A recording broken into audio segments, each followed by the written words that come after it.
Hey there folks, today I'm excited to let you know about a new single that's out from Missy and Allegheny entitled Ghost of a Love. This is the third and final single that we're going to release before the full album drops in February, and you're really going to want to check this one out. It's a nice fast waltz in the key of B, and I hope in this video I can shed a little light on how I came up with some of the ideas that I played in the solo as well as the backup. But before I do that, you should probably actually hear the song. So go ahead and go to any streaming service that you prefer and check it out. Go ahead and listen to it and share it with friends.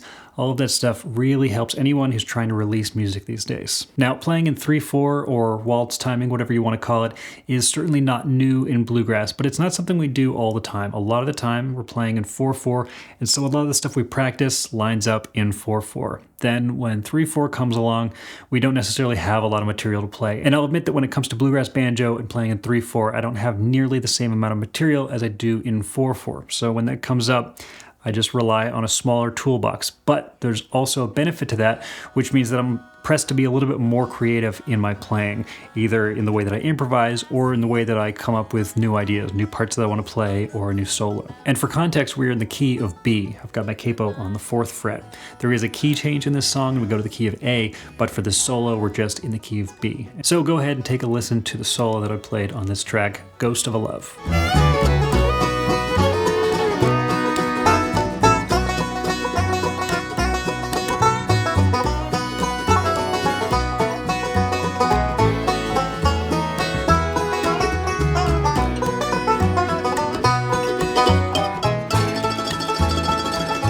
So you can kind of break this solo down into a couple pieces. The first that I think of is just over the 1 chord, that G position chord, where I'm playing mostly the melody, at least for the beginning of it. And I'm not necessarily playing the exact phrasing, but I am trying to hit the notes of the melody. And of course, at the end of that, there is a little bit of an extra lick that isn't the melody, but just adds some excitement where there would otherwise just be a held note. So here's that first section slowed down.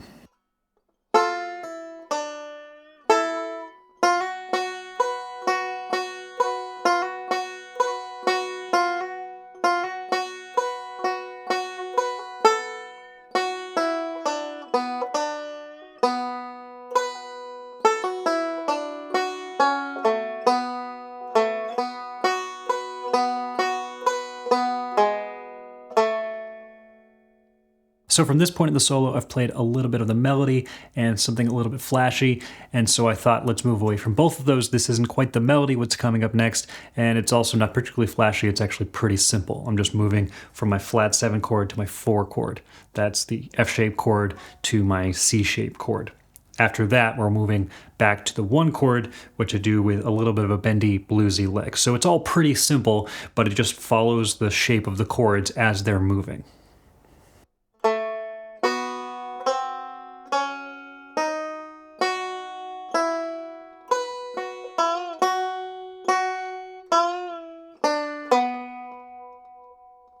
And when I land back there, back on the 1 chord, that's really the end of the solo. I just have just enough time for something that's going to lead into the next solo. So I played a little bit of a bluesy pentatonic lick that leads into the flat 7 chord. And at that point, that's when we transition into the key of A. So when I get to the flat 7 chord, that's actually the 1 chord in the new key that we're in.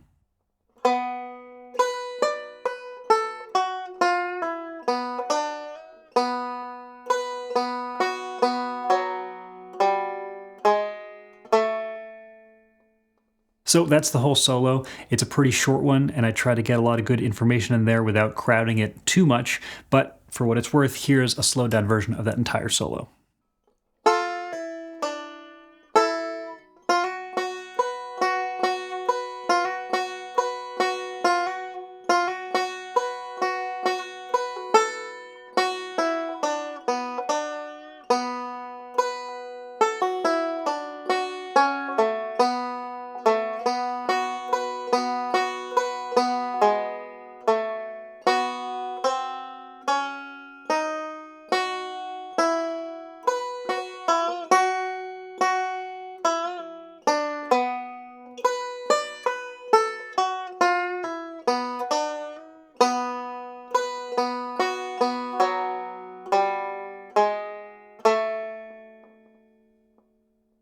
And now let's move on to some ideas for playing backup on a song like this. It's in 3/4. As I mentioned before, that can be a little challenging for some players because it just doesn't come up that often. But if you know where to look and what to listen to and what to study, there's a lot of ideas out there, and you can even come up with some of your own. So when it comes to bluegrass in 3/4, especially playing backup, there's a couple of specific recordings that I think about, as well as just specific players or bands that play that kind of stuff often. One of the first is Flatt and Scruggs, All the Good Times Are Past and Gone. Another one is the Stanley Brothers, Stonewalls and Steel Bars. There's some really great playing in 3/4, some really kind of iconic sounds of bluegrass in 3/4. And a lot of the ideas that I play in this track come from both of those recordings, as well as some other players and bands. If you've watched many of these videos before, then it wouldn't surprise you to know that I get a lot of these ideas also from J.D. Crowe on tracks like Ocean of Diamonds. That's got a lot of great material, and I think some stuff that I actually ended up using on this track as well. And once you start studying this stuff and you learn enough of it, you realize that there are a lot of common patterns, just like in 4/4, that people tend to use, either unique to particular players or ones that everyone uses. So without further ado, here is the backup that I played on the first verse of this song, and then we'll break down some of these ideas. You can use them on other songs as well.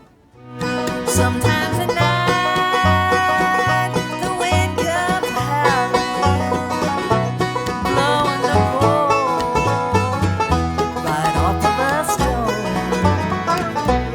I feel a chill. So the way that I see it, there are kind of two main components to what I just played. There's the basic rhythm that I'm playing over each of the chords, and then there are a couple places where I'm playing some fill-in licks or some other material. And just like playing in 4/4 or really any time signature, it's great to have a basic rhythm pattern that you can apply to most of the song, both because then you can actually play through the entire song and you don't need a million patterns just to get through it, but also there's power in the continuity of playing something that you can actually thread through an entire chord progression. So the way that I play it on the record isn't exactly the same pattern all the time, but on this first verse, you can see a lot of similar patterns on each chord, other than the places where I'm playing these fill-in licks. So first, let's just take a look at what a basic rhythm pattern for playing in 3/4 might be. Something like this.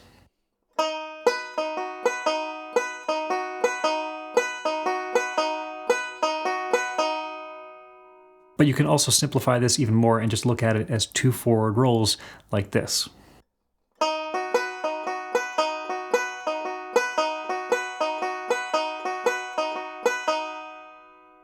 So those two patterns are kind of what's going on in the back of my mind while I'm playing a lot of this 3/4 bluegrass.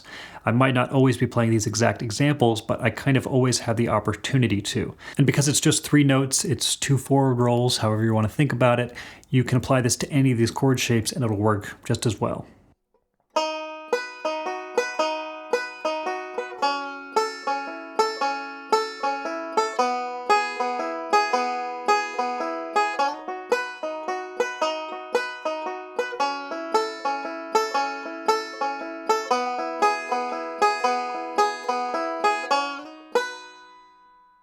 But of course, that's only one component of the backup. If that's all I ever played, it would work. It would be totally fine. In fact, I do play that a lot of the time.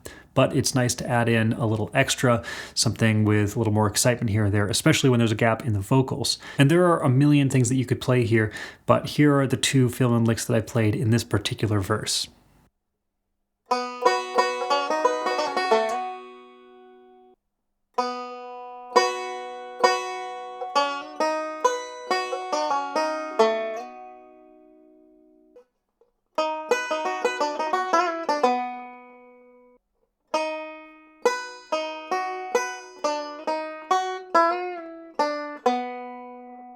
And I think in this track, there's a bunch, maybe 6, 7 other licks that I play in that same place, either in a verse or a chorus. So if you're interested in a bunch more of these 3/4 fill-in licks, all ones that I used on this track, you can get that at patreon.com/EliGilbertBanjo. Patreon is where I put all the tablature for all of my videos, as well as a bunch of bonus content. So you get the tablature for this video, all of my videos, but also those bonus fill-in licks, the rest of the fill-in licks that I played on this track. Of course, I would not want to dissuade you from figuring this stuff out by ear. That's of course how I learned all of this stuff, how I came up with some of these variations of licks that I learned by ear and then came up with my own little twist on them. So go ahead and try that as well. But of course, Patreon will be there if you'd like to check your answers or get the tablature just for those examples. Anyway, that's a lot of the stuff that I'm thinking about when I play this song. I like to play that solo pretty close every time we play it live, but a lot of that backup stuff I like to mess around with, try some different fill-in licks, that sort of thing. But otherwise, please go ahead and check out this track.